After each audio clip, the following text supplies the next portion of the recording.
بسم اللہ الرحمن الرحیم۔ ڈیئر اسٹوڈنٹس، میرا نام ڈاکٹر رحمت اللہ ہے۔ میں department of elementary teacher education Allama Iqbal open university میں لیکچرر ہوں۔ آج ہمارے ساتھ ہیں پروفیسر ڈاکٹر ناصر محمود صاحب۔ آپ چیئرمین ہیں department of elementary teacher education Allama Iqbal open university اسلام آباد۔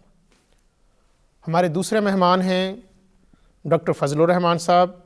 آپ اسسٹنٹ پروفیسر ہیں department of elementary teacher education Allama Iqbal open university اسلام آباد۔ ہمارے آج کے تیسرے مہمان ہیں ڈاکٹر محمد اطہر حسین صاحب۔ آپ بھی اسسٹنٹ پروفیسر ہیں department of elementary teacher education Allama Iqbal open university. ہمارا آج کا پروگرام ADE کے course general methods of teaching کے یونٹ نمبر 2 سے یونٹ نمبر 2 لیسن پلاننگ کے حوالے سے ہے۔ لیسن پلاننگ خاص کلاس کے لیے مقاصد اور سرگرمیوں کی تفصیل ہوتی ہے۔ لیسن پلان ظاہر کرتا ہے کہ استاد کلاس میں بذریعہ تدریس کون سے مقاصد حاصل کرنا چاہتا ہے اور ان مقاصد کا حصول کس طرح ممکن بنائے گا۔ ایک اچھا لیسن پلان مشتمل ہوتا ہے مقاصد، طریقہ تدریس اور جائزہ پر۔ لیسن پلان تفصیل کے لحاظ سے بھی مختلف ہوتے ہیں۔ کچھ اساتذہ کرام لیسن کے اہم نکات لکھتے ہیں، جبکہ کچھ اساتذہ کرام کلاس میں لیے گئے ہر سٹیپ کی تفصیل بھی تحریر کرتے ہیں۔ مختصراً ہم کہہ سکتے ہیں کہ لیسن پلان درس و تدریس کا روڈ میپ ہوتا ہے۔ یہ استاد کی رہنمائی کرتا ہے کہ اس نے کیا پڑھانا ہے اور کیسے پڑھانا ہے۔ ماہرین کا خیال ہے کہ لیسن پلاننگ تدریس کو مؤثر بناتی ہے۔ اس سے تدریس آسان ہو جاتی ہے، تدریسی مہارتوں میں بہتری آتی ہے، تدریسی مقاصد کا حصول ممکن ہو جاتا ہے، درس و تدریس ایک دلچسپ عمل بن جاتا ہے۔ اب ہم آج کے پروگرام کا آغاز کرتے ہیں۔ سب سے پہلے میں اپنے مہمانان گرامی کو اس پروگرام میں تشریف لانے پر خوش آمدید کہتا ہوں اور اپنا قیمتی وقت دینے کے لیے ان کا شکریہ ادا کرتا ہوں۔ آج کے پروگرام کا آغاز پروفیسر ڈاکٹر ناصر محمود صاحب سے کرتے ہیں۔ ڈاکٹر صاحب، آپ ہمیں بتائیے کہ ایک استاد کو لیسن کیسے پلان کرنا چاہیے؟ لیسن پلاننگ کے بارے میں کوئی ایک فارمیٹ بتانا ممکن نہیں ہے، اور مختلف ادارے مختلف طرح کے فارمیٹس استعمال کرتے ہیں، ٹھیک ہے۔ لہٰذا اس کو ڈسکس کرنے کے لیے ضروری ہے کہ آپ اس کے جو بیسک اسینشل ایلیمنٹس ہیں نا، صرف ان پہ ہم ڈسکشن کر سکتے ہیں۔ اور اس میں جو مروج ہے طریقہ کار، اس کے اندر سب سے زیادہ یہ ہے کہ لرننگ آبجیکٹیوز جو ہیں سب سے پہلے ڈسکرائب کیے جاتے ہیں۔ آپ پڑھانا کیا چاہتے ہیں، کیا حاصل کریں گے اس لیسن سے۔ پھر اس کے بعد آپ ایک انٹروڈکٹری پارٹ لکھتے ہیں لیسن کا، جس کے اندر یہ بتایا جاتا ہے کہ اس لیسن کا کانٹینٹ کیا ہوگا، اور پھر اس کو کنیکٹ کرتے ہیں آپ لرننگ آؤٹ کمز کے ساتھ، اور اس کے لیے پھر آپ ٹیچنگ میتھڈالوجیز، جو مٹیریل ریکوائرڈ ہے وہ چیزیں لسٹ کر دیتے ہیں، اور اس کے اسٹوڈنٹس کی اسیسمنٹ کر لیتے ہیں۔ اس کے بعد کہ جو آپ نے پڑھایا وہ انہیں کتنا آیا، اور اس کے بعد اس کے لیسن کو کنکلوڈ کرنا، اور ان تمام چیزوں کو ایک پرٹیکولر ٹائم لائن کے اوپر ڈسٹریبیوٹ کر لینا کہ اگر ایک لیسن 40 منٹ کا ہے تو اس میں سے اس کے کون سے کمپوننٹ پہ کتنا وقت صرف کیا جائے گا۔ اس پروسیس کو کمپلیٹ کرنے کے لیے آپ کوئی بھی فارمیٹ استعمال کر لیں، اس کو آپ لیسن پلان کہتے ہیں۔ ڈاکٹر صاحب، آپ نے ہمیں بتایا کہ لیسن کیسے پلان کیا جاتا ہے، لیکن کیا یہ ممکن ہے کہ اس لیسن پلاننگ کو ہماری روزمرہ کی تدریس کا لازمی جز بنایا جا سکے؟ دیکھیے، ویری آنیسٹلی اسپیکنگ، بغیر لیسن پلاننگ کے ٹیچنگ ہو ہی نہیں سکتی۔ اب ہم میں سے وہ لوگ جو کہتے ہیں کہ وہ بہت تجربہ کار ہو چکے ہیں یا بہت عرصے سے وہ اس کو پلان کر رہے ہیں، لہٰذا انہیں اب لیسن پلان کی ضرورت نہیں ہے، اصل میں وہ یہ کہہ رہے ہوتے ہیں کہ وہ لیسن پلان آن پیپر نہیں بنانا چاہتے۔ ان کے دماغ کے اندر ایک لیسن پلان ضرور ہوتا ہے۔ دس از سمپلی امپاسبل کہ ایک ٹیچر کلاس میں جائے اور وہ یہ کہے کہ میرے ذہن میں کوئی پلان ہی نہیں تھا. کسی نہ کسی طرح کا پلان ضرور ہوتا ہے, اور پلان بیسیکلی وہی ہے کہ آپ ٹائم ڈسٹریبیوٹ کرتے ہیں اگینسٹ ان چیزوں کے جو آپ پڑھانا چاہ رہے ہوتے ہیں. سو لہٰذا بغیر لیسن پلاننگ کے تو یہ ممکن نہیں کہ آپ کوئی بھی لیسن ڈیلیور کر سکیں, چاہے وہ بہت نیا ٹیچر ہو یا بہت تجربہ کار ٹیچر ہو. لیسن پلاننگ کا ایک پہلو تو یہ ہو گیا کہ آپ ذہن میں ورک آؤٹ کر لیں یا آپ آن پیپر ورک آؤٹ کر لیں, آپ کچھ کمپوننٹس پلان کر لیں یا بہت ڈیٹیل سے پلان کر لیں. آپ کسی نہ کسی طرح کی پلاننگ کے ساتھ کلاس میں جاتے ہیں.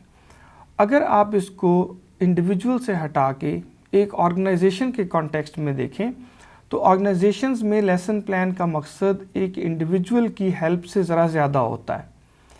آرگنائزیشن میں بہت سارے ٹیچرز کام کرتے ہیں اور لیسن پلاننگ کا مقصد یہ ہوتا ہے کہ اگر کسی دن کسی وجہ سے آپ نہیں آ پائے اسکول میں یا وہ لیسن ڈیلیور نہیں کر سک رہے کسی مصروفیت کی وجہ سے, تو اسکول کے پاس ایک پلان پڑا ہو جو وہ کسی اور ٹیچر کو دے دے اور وہ بالکل اسی طرح چیزوں کو کلاس میں کروا دے جیسے کہ آپ نے پلان کیا تھا. سو آرگنائزیشن کے نقطہ نظر سے اس کا ریٹن فارم میں ہونا اور تمام ایلیمنٹس کے ساتھ لکھا ہوا ہونا اتنا ضروری ہے کہ آپ کی جگہ کوئی اور وہ لیسن پلان لے اور وہ اسی طرح سے لیسن ڈیلیور کر سکے جیسا کہ آپ نے پلان کر رکھا تھا. سو اس طریقے سے اگر دیکھا جائے تو تمام اسکولوں میں یا دوسری آرگنائزیشنز میں, کالجز میں, یونیورسٹیز میں لیسن پلان کے کمپوننٹ تو آرگنائزیشن ٹو آرگنائزیشن بدل سکتے ہیں, کہیں کسی شکل میں ہوگا کہیں کسی شکل میں, لیکن اس کا ریٹن فارم میں لکھنا بہت زیادہ ضروری اس لیے ہے کہ آپ یوں سوچ لیں کہ آپ نہیں تو آپ کی جگہ پہ یہ کون ڈیلیور کرے گا, اور جو ڈیلیور کرے گا وہ اتنی ہی ڈیٹیل کے ساتھ ڈیلیور کر سکے جتنی ڈیٹیل کے ساتھ آپ نے سوچ رکھا تھا. سو لہٰذا اس نقطہ سے دیکھا جائے تو پھر لیسن پلان کو اگر میں سمرائز کروں تو دو یوٹیلیٹیز ہیں اس کی. پہلی یوٹیلیٹی تو یہ ہے کہ آپ اپنے لیے پلان کرتے ہیں کہ آپ اپنے ٹائم کو کیسے استعمال کریں گے اور اس ٹائم میں کیا سکھائیں گے. یہ والا حصہ بعض اوقات لوگ لکھنا نہیں بھی پریفر کرتے کیونکہ وہ سمجھتے ہیں کہ وہ بہت عرصے سے کر رہے ہیں اور ان کے ذہن میں یہ سارا سٹرکچر موجود ہے. لیکن اس کے دوسرا حصہ جو ہے کہ آرگنائزیشن اس لیسن پلان کا کیا استعمال کرتی ہے, اس ضرورت کو پورا کرنے کے لیے اس کا لکھا ہونا بہت ضروری ہے. لیسن پلاننگ کے بغیر کوئی لیسن ہو سکتا ہے, this is simply impossible to think. Doctor صاحب بہت شکریہ, آپ نے ہمیں لیسن پلان کرنے کا طریقہ اور اس کا روزمرہ کی تدریس میں استعمال بتایا.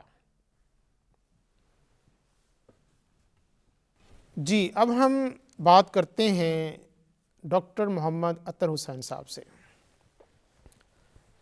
ڈاکٹر صاحب آپ نے ابھی سنا ڈاکٹر ناصر صاحب کہہ رہے تھے کہ لیسن پلاننگ کے ساتھ پڑھانا ممکن ہے, لیکن جب ہم گراؤنڈ ریالٹیز پہ دیکھتے ہیں تو ہمارے اساتذہ لیسن پلاننگ کو اوائڈ کرتے ہیں. آپ کے خیال میں اس کی کیا وجوہات ہو سکتی ہیں؟ بسم اللہ الرحمن الرحیم. ڈاکٹر رحمت اللہ بٹی صاحب آپ کا بہت شکریہ. آپ نے ایک نہایت اہم موضوع پر گفتگو کے لیے ماہرین تعلیم کو مدعو کیا. آج کا موضوع لیسن پلاننگ, سبق کی منصوبہ بندی, نہایت ایک اہم جزو ہے ہمارے درس و تدریس میں. کمرہ جماعت میں ایک مؤثر اور کامیاب تدریس کے لیے ایک استاد کے لیے سبق کی منصوبہ بندی کرنا بہت ضروری ہے. اس میں اس کے جو ہمارے اساتذہ منصوبہ بندی کیوں نہیں کرتے, اس کی مختلف وجوہات ہیں. میں سب سے پہلے ہمارے تربیت اساتذہ کے اداروں کے حوالے سے بات کروں گا جہاں پہ طلبہ پروفیشنل کورسز جس میں B Ed, M Ed, M A education کرتے ہیں, اس سلسلے میں ان کو ٹیچنگ پریکٹس کا ایک کمپوننٹ کروایا جاتا ہے. ٹیچنگ پریکٹس کے کمپوننٹ سے پہلے انہیں تھیوریٹیکل بتایا جاتا ہے, پھر ان کو سکولز میں بھیجا جاتا ہے تاکہ وہ وہاں پہ سبق کی منصوبہ بندی کو سیکھ سکیں اور جو مہارتیں ضروری ہیں ان کو سیکھ سکیں. اس میں ہمارے اساتذہ اس کو یوز کیوں نہیں کرتے, اسے اوائڈ کیوں کرتے ہیں؟ اس میں سب سے پہلے تو تربیت اساتذہ میں جو ٹریننگ ہے اس کو میں سمجھوں گا کہ اس میں کچھ خامیاں اور کمزوریاں ہیں. جب ہمارے پراسپیکٹو ٹیچر ٹریننگ کے لیے جاتے ہیں تو ان کو جو سکلز ریکوائرڈ ہوتی ہیں, جو ان کو کرنا چاہیے, جس طرح اسیسمنٹ ان کی ہونی چاہیے وہ ویسی نہیں ہوتی ہے. تو پہلی خامی اور کمزوری وہیں سے شروع ہو جاتی ہے. ان کو سبق کی منصوبہ بندی کے بارے میں ایک جامع اورینٹیشن، اس کی افادیت اور اس میں جو مہارتیں ضروری ہیں وہ ان میں نہیں کروائی جاتی۔ اس کے بعد چلیں ہم یہاں سے سمجھتے ہیں کہ بہت سارے ہمارے جو پراسپیکٹیو ٹیچرز ہیں وہ محنتی ہیں، وہ کوشش یہ کرتے ہیں کہ اپنے ایکچول کلاس روم میں سبق کی منصوبہ بندی کریں۔ اس میں دیگر جو وجوہات میں سے اسکول کے سربراہان، اسکول ہیڈز، پرنسپلز شامل ہیں۔ بہت سے اسکول کے جو پرنسپلز ہیں، ہیڈ ماسٹرز ہیں، وہ اپنے اساتذہ کو موٹیویٹ نہیں کرتے، وہ اس بات کی طرف توجہ نہیں دیتے کہ ہمارے جو اساتذہ ہیں وہ لیسن پلان کر رہے ہیں یا نہیں کر رہے ہیں۔ وہ ان کی پریورٹی ایریا نہیں بنتا، وہ اس کو اسیس نہیں کرتے، چیک نہیں کرتے، جس کی وجہ سے جو اساتذہ ہیں وہ اس ایریے میں سبق کی منصوبہ بندی کی طرف توجہ نہیں دے پاتے۔ ایک اور بات جو میں کہنا چاہوں گا وہ یہ ہے کہ ہمارے جو اساتذہ ہیں وہ کمرہ جماعت میں اس کو ضروری نہیں سمجھتے۔ وہ سمجھتے ہیں کہ جب ہم کلاس روم میں چلے جائیں تو ہم بغیر دیکھے، بغیر پڑھے ہم ایک اچھی تدریس کر سکتے ہیں، ہم ایک کامیاب سبق پڑھا سکتے ہیں۔ لیکن وہ یہ بات بھول جاتے ہیں، اس بات کو نظر انداز کر دیتے ہیں کہ جو پیشہ ورانہ کورسز جو انہوں نے کیے اس میں سب سے ضروری اور عملی جو جز تھا وہ لیسن پلاننگ ہی تھا۔ تو یہ ایک وجہ ہے کہ ایک تو جو اسکول کے سربراہان جو اساتذہ ہیں اس کی افادیت کو نہیں سمجھتے ہیں، اس کو اگنور کر دیتے ہیں، وہ سمجھتے ہیں کہ اس کے بغیر ہمارا کام چل جاتا ہے۔ ایک اور وجہ جو میں سمجھتا ہوں وہ یہ ہے کہ ہمارے اساتذہ اس کو ایک بورنگ ایکٹیویٹی سمجھتے ہیں۔ وہ سمجھتے ہیں کہ یہ روزانہ ایک لیسن کو بنانا، اس کے مقاصد کو تشکیل دینا، اس کا طریقہ تدریس لکھنا، یہ ایک ٹائم کنزیومنگ ایکٹیویٹی ہے، اس کا جو رزلٹ ہے ان کے نزدیک کچھ نہیں ہے۔ تو ایک بات تو یہ۔ ایک اور وجہ جو میں یہ سمجھتا ہوں وہ یہ ہے کہ کانفیڈنس۔ ہمارے جو اساتذہ ہیں کچھ ایسے ہیں ان میں لیسن پلان کو کرنے کے لیے کانفیڈنس نہیں ہے۔ وہ سمجھتے ہیں کہ جب ہم لیسن پلان کریں گے تو اس کی اسیسمنٹ ہوگی، اس پہ چیک ہوگا تو اس کی کمزوریاں اور خامیاں سامنے آ جائیں گی، جس وجہ سے اس کو اوائڈ کرتے ہیں۔ اس کے ساتھ ساتھ ہمارے جو اساتذہ ہیں وہ یہ سمجھتے ہیں کہ لیسن پلاننگ ایک ایسا عمل ہے جس میں ہمارے جو طلبہ ہیں وہ بھی بوریت محسوس کرتے ہیں۔ ان کی جو لرننگ ہے وہ لیسن پلاننگ کے ساتھ اور لیسن پلاننگ کے بغیر ایک ہی طرح سے ہو جاتی ہے۔ تو یہ ایک کچھ وجوہات ہیں۔ اس میں ایک یہ بھی ہو سکتی ہے فلیکسیبلٹی۔ ہمارے جو اساتذہ ہیں اسکولز میں، کالجز میں، ایون کہ یونیورسٹیز میں، وہ سمجھتے ہیں کہ جو لیسن پلان ہے اس میں فلیکسیبلٹی نہیں ہے۔ یہ ایک ایسا روٹین ہے جو ان کی تدریس میں رکاوٹ بن رہا ہے اور اس کو وہ نظر انداز کر دیتے ہیں۔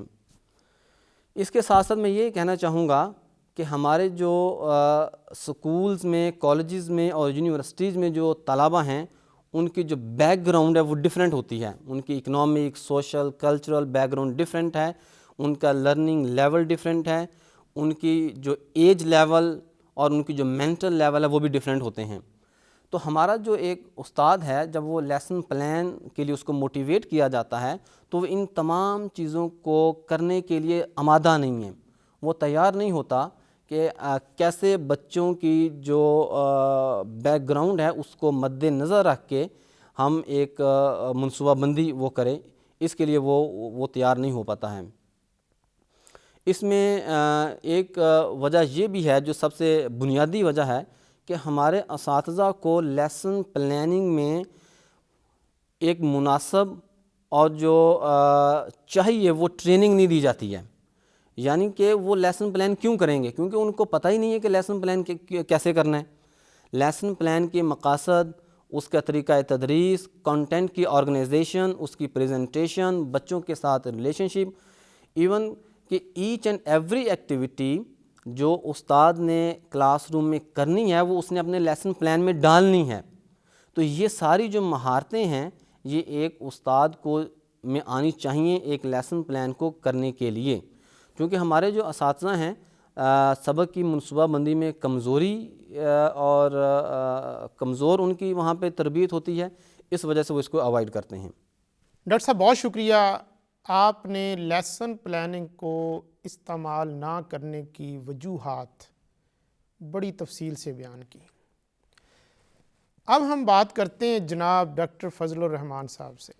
ڈاکٹر صاحب بہت شکریہ، آپ سے ہمیں ٹائم ملا ہے، آپ یقیناً انتہائی مصروف ہوتے ہیں، لیکن میں سن رہا تھا کہ جو بات ڈاکٹر اطہر حسین صاحب کہہ رہے تھے کہ آپ کا جو تربیتی پروگرام ہے اس میں آپ لیسن پلاننگ کرنے کے طریقے بھی بتاتے ہیں اور پھر باقاعدہ اس کو اپلائی کرنے کے لیے کلاس روم کے اندر ٹیچر سے ٹیچنگ پریکٹس کے نام سے پریکٹس بھی کروائی جاتی ہے۔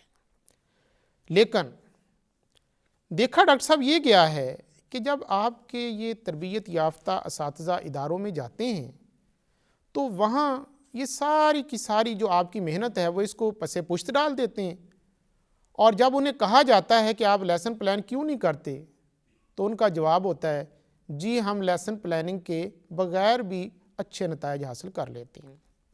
تو ڈاکٹر صاحب کیا آپ کی یہ ساری محنت پلاننگ مشکوک نہیں ہو جاتی؟ بہت شکریہ ڈاکٹر صاحب، آپ نے ایک نہایت اہم مسئلے کی طرف نشاندہی کی ہے۔ سبق کی منصوبہ بندی تربیت اساتذہ کا ایک اہم عنصر ہے، اور کلاس روم کے اندر سبق کی منصوبہ بندی نہ کرنے کی وجوہات تفصیلاً آپ کے سامنے آئی ہے۔ اب یہ کہ سبق کی منصوبہ بندی کے بغیر بہتر نتائج، بہتر رزلٹ کیسے آتے ہیں، تو میں اس بارے میں یہ گزارش کروں گا کہ یہ جو بہتر نتائج آ رہے ہیں، طلباء زیادہ نمبر لے رہے ہیں، یہ روٹ میموری ہے، یہ مستقل لرننگ نہیں ہے۔ ٹھیک ہے، جو تعلیم ہے، ایجوکیشن ہے، اس کا اہم مقصد بچے کی جسمانی، ذہنی اور اخلاقی نشو و نما کرنا اور اس کو معاشرے کا ایک بہتر فرد بنانا ہے۔ تو یہ جو بچہ اور یہ اساتذہ بغیر منصوبہ بندی کے ان کے اچھے نتائج آ رہے ہیں، تو یہ پائیدار تعلم نہیں ہے، یہ ایک عارضی اور ٹیمپرری لرننگ ہے، اور اس کی وجوہات بہت ساری ہیں۔ ایک اہم اس کی وجوہات میں تعلیمی جو نظام امتحانات ہے اس کی خامی ہے۔ جو پرچہ بنایا جاتا ہے ان میں ان تمام پہلوؤں کو مد نظر نہیں رکھا جاتا جو ایک فرد کی بہتر نشو و نما کے لیے ضروری ہے، جس میں اس کی اخلاقی، اس کی سماجی، اس کی ذہنی، ان پہلوؤں پر مبنی سوالات نہیں ہوتے۔ عام طور پہ جو پرچے میں سوال پوچھے جاتے ہیں وہ روٹ میموری، اور بچوں نے روٹ میموری کی ہوتی ہے، نمبر لے کے آتے ہیں۔ اسی طرح امتحان جو ہیں ان کے ایڈمنسٹریشن کی خرابیاں ہیں۔ بہت سے ایسے بچے جن کا ذہنی لیول اس حد تک نہیں ہوتا، وہ اچھے نمبر لے جاتے ہیں۔ تو ایک تو اس کی اہم وجوہات میں تعلیمی نظام امتحانات کی خامیاں ہیں، جس کو بہتر بنانے کی اہم ضرورت ہے۔ ایک اور اہم وجہ یہ ہے کہ معاشرہ جو ہے، والدین جو ہے، وہ بھی اس میں برابر کے ذمہ دار ہیں۔ ہر والد یہ چاہتا ہے کہ اس کا بچہ اچھے نمبر لے لے، اس کی قطعاً یہ آرزو نہیں ہوتی کہ وہ ایک اچھا انسان بنے، ایک اچھا شہری بنے۔ یہی وجہ ہے کہ جب یہ بچے تعلیم مکمل کر کے عملی میدان میں آتے ہیں تو ایک اچھا انجینئر ہو جاتا ہے، ایک اچھا ڈاکٹر بن جاتا ہے، لیکن اس میں وہ خوبیاں نہیں ہوتی جو ایک مفید شہری کے لیے ضروری ہیں۔ وہ ایک اچھا انسان نہیں بنتا، وہ ایک اچھا اور پائیدار جو ہے اس کی چونکہ لرننگ نہیں ہوتی۔ تو یہ چند اہم وجوہات ہیں کہ جس کی وجہ سے جو ہے بچے کی تربیت، بچے کی نشو و نما وہ ادھوری رہتی ہے۔ تو یہ انتہائی اہم جز ہے منصوبہ بندی، اور والدین کو، اساتذہ کو اور جو صدر معلم ہیں ان کو چاہیے کہ وہ اس معاملے میں وہ اساتذہ کی تربیت کریں کہ وہ کلاس روم کے اندر تیار ہو کے جائیں. کچھ تیاری جو ہے وہ ضرور وہ کرتے ہیں، ایسے بھی نہیں ہے کہ وہ بالکل تیاری کر کے نہیں جاتے. ایک طرح کی ان کی ذہنی آمادگی ہوتی ہے جب کلاس روم کے اندر ٹیچر جاتا ہے. کچھ جو ہے تعلیمی کیلنڈر پہلے سے بنے ہوتے ہیں، اساتذہ کو یہ پتہ ہوتا ہے کہ آج میں نے کیا پڑھانا ہے. کچھ وہ اپنے تجربے کی مدد سے جو ہے بغیر کاغذ پہ لکھے بغیر جو ہے وہ اندر جا کے کلاس روم کے اندر بچوں کو پڑھا آتا ہے. لیکن جس کو ہم کہتے ہیں کہ بچے کی ایک ہمہ گیر نشو و نما ہو، اس کے لیے یہ بہت ضروری ہے، اور یہ کہ پائیدار لرننگ ہو، ایک اچھا شہری بن کے معاشرے میں طالب علم آئے. اس کے لیے یہ اہم ہے کہ اساتذہ جو ہے اس نگلیکٹڈ فیکٹر کو جو ہے یہ بہت ضروری خیال کریں اور پوری تیاری کے ساتھ جو ہے اپنی کلاس روم کے اندر جائیں. اور جب وہ پوری تیاری کے ساتھ کلاس روم کے اندر جائیں گے اور جو سبق کی منصوبہ بندی کر کے جائیں گے تو ایک اچھا اور بھرپور طالب علم جو ہے ہم ایک معاشرے کو دیں گے. تو یہ ساری چیزیں جو ہے ہمیں ذہن میں رکھنی چاہیے. شکریہ ڈاکٹر صاحب، بہت شکریہ. ڈیئر اسٹوڈنٹس، ہم نے اس پروگرام میں کوشش کی کہ لیسن پلاننگ کے تمام پہلوؤں کا احاطہ کریں. ہماری خوش قسمتی کہ ہمارے ساتھ ٹیچر ٹریننگس ڈپارٹمنٹ کے چیئرمین پروفیسر ڈاکٹر ناصر محمود صاحب، ٹیچر ٹریننگ پروگراموں کے اوور آل انچارج ڈاکٹر فضل الرحمان صاحب، اور یہ جو کورس جس کے اوپر بات ہوئی ہے اس کے کوآرڈینیٹر ڈاکٹر محمد عطر حسین صاحب ہمارے ساتھ شامل تھے. اب ہم دیکھتے ہیں کہ فیلڈ میں جو ٹیچرز کام کر رہے ہیں اور ان سکولوں کے جو پرنسپل صاحبان ہیں ان کی لیسن پلاننگ کے بارے میں کیا رائے ہے. تو آئیے اب ہم ان کی رائے لیتے ہیں. لیسن پلاننگ کی امپورٹنس سے کوئی ٹیچر بھی جو ہے وہ انکار نہیں کر سکتا. جو آبجیکٹیو ہم اپنے لیسن کے اندر جو ہے وہ دینا چاہتے ہیں وہ سارے کے سارے ہم لیسن پلاننگ میں ڈیوائیڈ کر دیتے ہیں.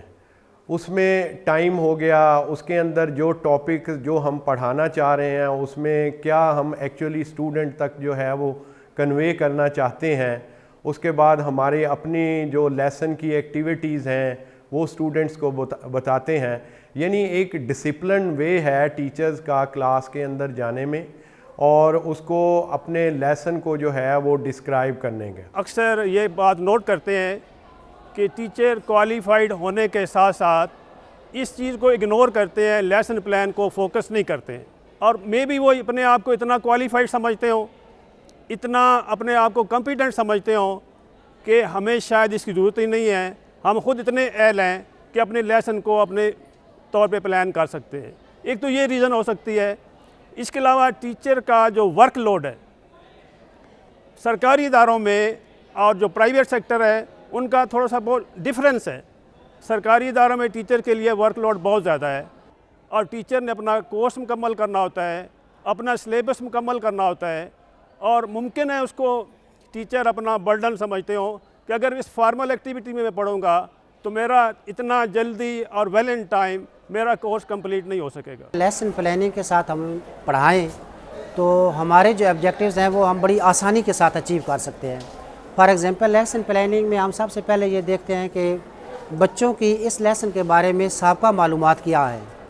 تو ان سابقہ معلومات کے حوالے سے بچوں کو ہم ایکسپلور کر کے ان کی انفارمیشن وغیرہ پھر ان کو ہم ٹاپک پر لاتے ہیں. اور ٹاپک پر لانے کے بعد بچوں کو پھر جب ہم ٹیچ کریں گے اور پراپر اس کی پلاننگ کر کے ٹیچ کریں گے، اس کے مختلف حصے بنا کر ڈیلی لائف کی جو ہے ایگزامپلز ان کو کوٹ کر کے ان کو جب ہم ٹیچ کریں گے تو وہ بچے بڑی آسانی کے ساتھ وہ لرننگ کر لیں گے. وہ ساری چیزیں جو ہے بڑی ایزیلی انڈرسٹینڈ کر لیں گے اور ان کا جیسے انڈرسٹینڈنگ لیول ان کا بہتر ہوگا الٹیمیٹلی وہ ریزلٹس بھی بہتر دیں گے. فارمل لیسن پلان کے لیے ڈیفینیٹلی ٹائم چاہیے. اگر آپ 40 منٹ کا لیسن پلان بناتے ہیں تو آپ کو منیمم 40 منٹس تو اس کے لیے چاہیے. اس سے زیادہ ہی چاہیے. ایکٹیویٹیز پلان کرنی ہیں, کویشچنز پلان کرنے ہیں, SLOs پلان کرنے ہیں. اور ایک جو ٹیچر ہے وہ پلاننگ کے ساتھ جاتا ہے, ایکٹیویٹیز پلان کر کے ساتھ جاتا ہے, ساتھ ٹیچنگ اور آڈیو ویژول ایڈز لے کر جاتا ہے, کویشچنز پلان کر کے جاتا ہے. اسٹوڈنٹ کے جو کویشچنز ہیں ایکسپیکٹڈ, جو کہ اس کے خیال میں اس سبجیکٹ کے ریلیٹڈ ہو سکتے ہیں, وہ ان کے آنسرز آلریڈی تیار کر کے جاتا ہے تو وہ کانفیڈنٹ ہوتا ہے. تدریس کے لیے ہمارے پاس کچھ مقاصد ہوتے ہیں, اور اگر ہم بغیر منصوبہ بندی کے کلاس روم میں جائیں گے تو ہم اپنے ان مقاصد کو حاصل نہیں کر سکتے, اپنے نتائج کو بہتر نہیں کر سکتے. میرا یہ تجربہ ہے کہ وہ اساتذہ جو باقاعدہ لیسن پلان کے تحت کلاس روم میں جاتے ہیں, اس سے ایک تو وہ خود مطمئن ہوتے ہیں, ان کے اسٹوڈنٹ مطمئن ہوتے ہیں, اور ان کے جو رزلٹ ہیں وہ 100% ہوتے ہیں, اور ان کی جو اوسطاً نمبر لینے کا جو اوسط ہے وہ بھی باقی اساتذہ سے بہت بہتر ہوتی ہے. تو میں سمجھتا ہوں کہ ہم اساتذہ کے لیے یہ ضروری ہے کہ وہ کلاس روم میں جانے سے پہلے منصوبہ بندی کر لیں, لیسن پلان بنا لیں, اور پھر اس کے ساتھ جائیں. اس سے ہمارے نتائج پر بہت اچھا اثر پڑ سکتا ہے. جی, اب آپ کے سامنے ایک مکمل پکچر ہے. ٹیچر ٹرین کرنے والوں کی کیا رائے ہے, اور فیلڈ میں جو اساتذہ اور پرنسپلز کام کر رہے ہیں ان کی کیا رائے ہے. امید ہے کہ ہماری یہ کاوش آپ کی پروفیشنل ڈیولپمنٹ میں ایک اضافہ ثابت ہوگی. اب اس پروگرام کو میں نبی کریم صلی اللہ علیہ وآلہ وسلم کی اس دعا کے ساتھ ختم کرنا چاہتا ہوں. آپ ہمیشہ فرماتے تھے رب زدنی علما, رب زدنی علما.